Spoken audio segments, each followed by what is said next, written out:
The engine most people never turn on. Most people hear the words compound interest and immediately the same idea come up. That's not for me. They visualize spreadsheets, finance bros, and lastly, the money they don't have. So they tune out. And in doing so, they quietly hand back decades of potential growth without ever knowing what they gave up. At the end of this video, you won't just know the formula. Something makes you to start more differently than now. You'll understand exactly how the money engine works, month by month, dollar by dollar, so you can decide whether to switch it on. And this is Maya.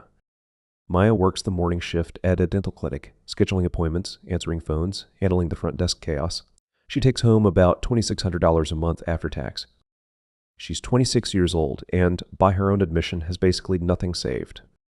It's not that she wastes money. Rent takes a huge bite.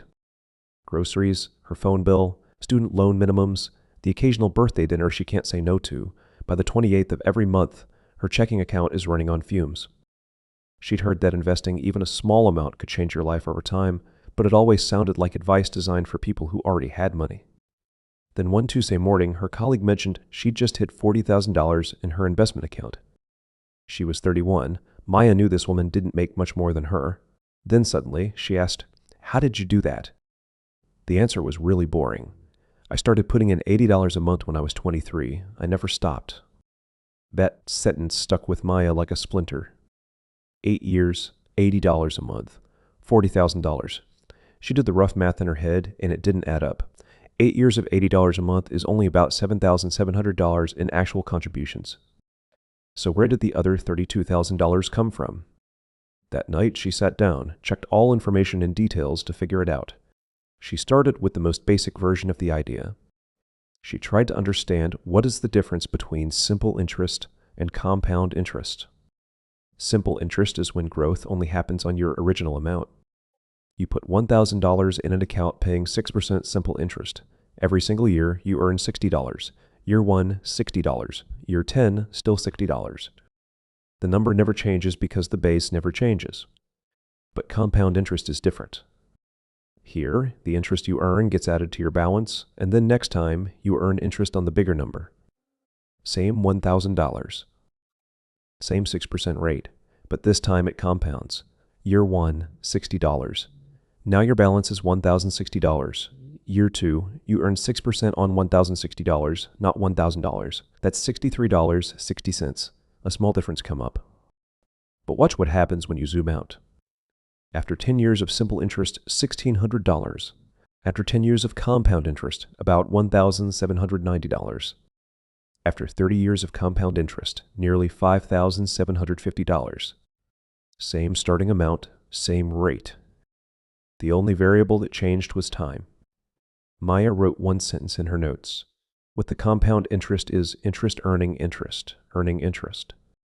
That loop, growth building on growth, is the key element of this engine. Now she wanted to understand the levers. What actually moves the needle? There are 3 things on it: the amount you put in, the rate at which it grows, and the time you leave it alone. Most people obsess over rate. Is this fund returning 7%? Could I find one doing 9%? Rate matters, but it's not the most powerful lever is the time. Maya ran 2 quick comparisons to prove it to herself. Scenario A. She starts investing $100 a month at age 26 for the next 10 years only. Then she stops completely at 36 and never adds another dollar. She assumes a 7% average annual return. Scenario B. Her friend Jennifer waits until 36 to start. Same $100 a month, same 7% return, but Jennifer keeps going for 30 full years, all the way to 66. By retirement age, who has more? The math is almost insulting. Maya, with just 10 years of contributions, ends up with a balance close to, and in some projections, ahead of, Jennifer, who contributed for 3 times as long. Maya contributed $12,000 total. Jennifer contributed $36,000, yet their ending balances are in the same neighborhood. Why? Because Maya's early dollars had 40 years to compound, Jennifer's first dollar only had 30. Those 10 extra years at the beginning are worth more than 20 extra years in the middle. That's how asymmetric this is. This is where the formula people memorize finally makes sense. Future value, present value, 1 plus rate, to the power of time. Forget the symbols. Here's what it's actually saying. Present value is the money you start with. Rate is how fast it grows each period. Time is how many periods you let it run. Raise that growth factor to the power of time, and that's where the curve bends. The exponent is the magic. It's why year 35 of investing produces more growth in a single year than the entire first decade combined. Maya circled the word time and drew an arrow back to her coworker. 8 years, 23 years old, that's why. So Maya made a decision. She couldn't afford much, but she could afford something. She set up an automatic transfer of $85 a month into a simple, low-cost index fund inside a Roth IRA, not because $85 sounded really good. Because it was real, it was sustainable, and critically, it would start the clock. She also added one rule. Every time she got a raise, a bonus, or any income above her normal baseline, 40% of the extra would go straight in before she could find something to spend it on. Her first windfall was a $200 holiday bonus from the clinic. $80 went into the account before she even thought about it. The first few months felt like nothing was happening. Month 3, she checked her balance.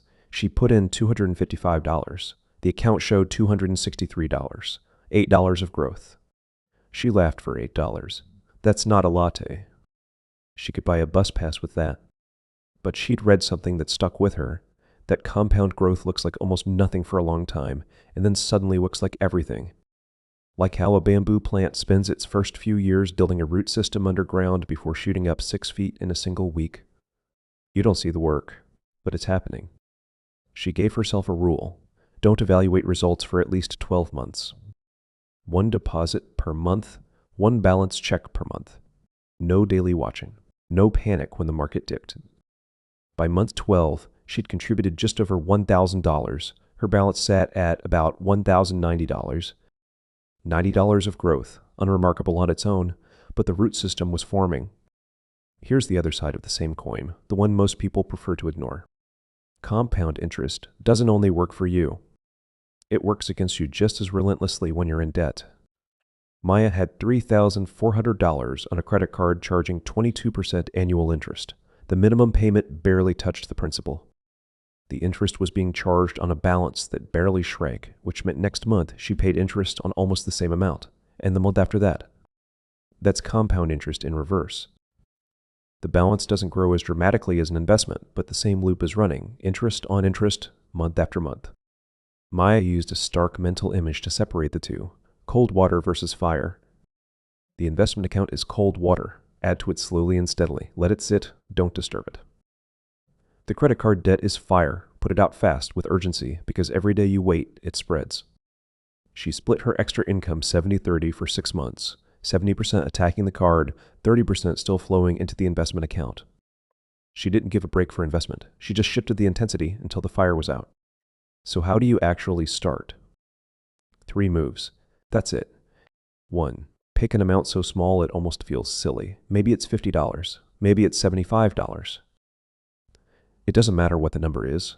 It matters that you won't stop when life gets tight. 2. Choose where it lives.